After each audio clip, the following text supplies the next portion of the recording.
तो ये देखें, ये तमाम स्नैक्स मैंने इस तरीके से बना लिए हैं। अब मैं इसको फ्राई कर दूँगी। फ्लेम ऑन करके मैंने इस पे पैन रख दिया था और उसमें मैंने कुकिंग ऑयल डाल दिया था, जो कि बिल्कुल गर्म हो चुका है। तो अब मैं क्या करूँगी कि एक एक करके तमाम स्नैक इसमें डीप फ्राई करेंगे। ऑयल जो है हमारा पहले मैंने ज़्यादा गर्म किया हुआ है, लेकिन जैसे ही मैं तमाम स्नैक्स डाल दूँगी तो मैं फ्लेम जो है वो मीडियम टू लो पे कर दूँगी।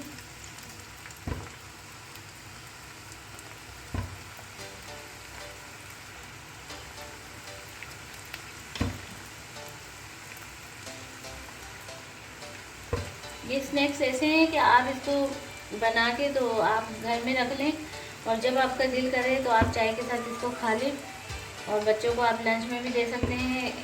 1 मंथ तक आप इसको अपने यूज़ में ला सकते हैं। ये ख़राब बिल्कुल नहीं होते, ना इनका टेस्ट ख़राब होता है और ना ही जो है ये सख्त पड़ते हैं।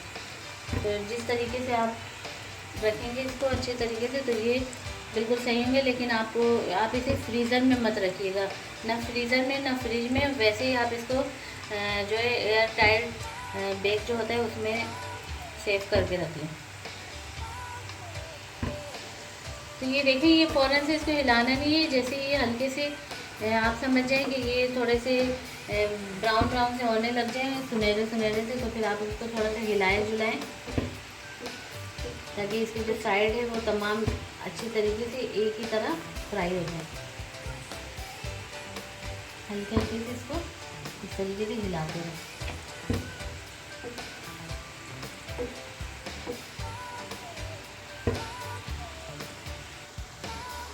तो ये देखें, इसका कलर आहिस्ता आहिस्ता चेंज हो रहा है और सुनहरा कलर हो रहा है, लेकिन थोड़ा सा मैं इसको और फ्राई करूँगी। 1-2 मिनट के लिए मैं इसको और फ्राई करती हूँ, ताकि इसका जो कलर है वो अच्छे से जो स्नैक्स अभी सही से सुनहरे से फ्राई नहीं हुए वो भी हो जाए, एक ही जैसा कलर हो जाए। तो ये देखिए, ये सब फ्राई हो चुके हैं। अब मैं इसको डिश आउट करती हूँ।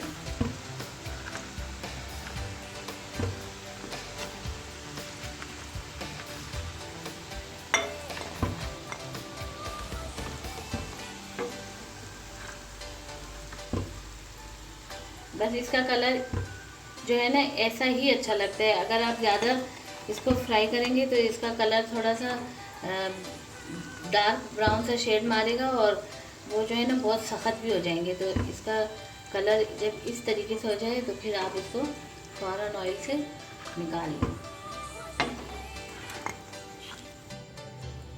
तो ये हमारे ज़बरदस्त किस्म के स्टोरेज 1 मंथ स्टोरेज स्नैक्स जो है वो बिल्कुल रेडी हो चुके हैं। आप इसको चाय के साथ एंजॉय कीजिए। बहुत ही मज़ेदार किस्म के इनका टेस्ट, और ये देखें इसी तरीके से स्टाइलिश इसका लुक।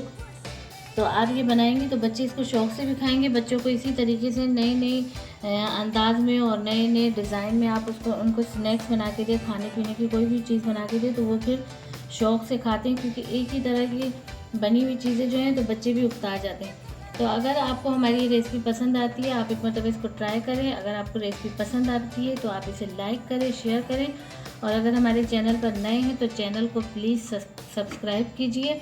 बेल आइकन के बटन को लाजमी प्रेस कीजिए, उससे हमारी हर आने वाली नई वीडियो जो है वो आप तक पहुंच सकेगी। तो मिलते हैं नेक्स्ट वीडियो में, तब तक के लिए।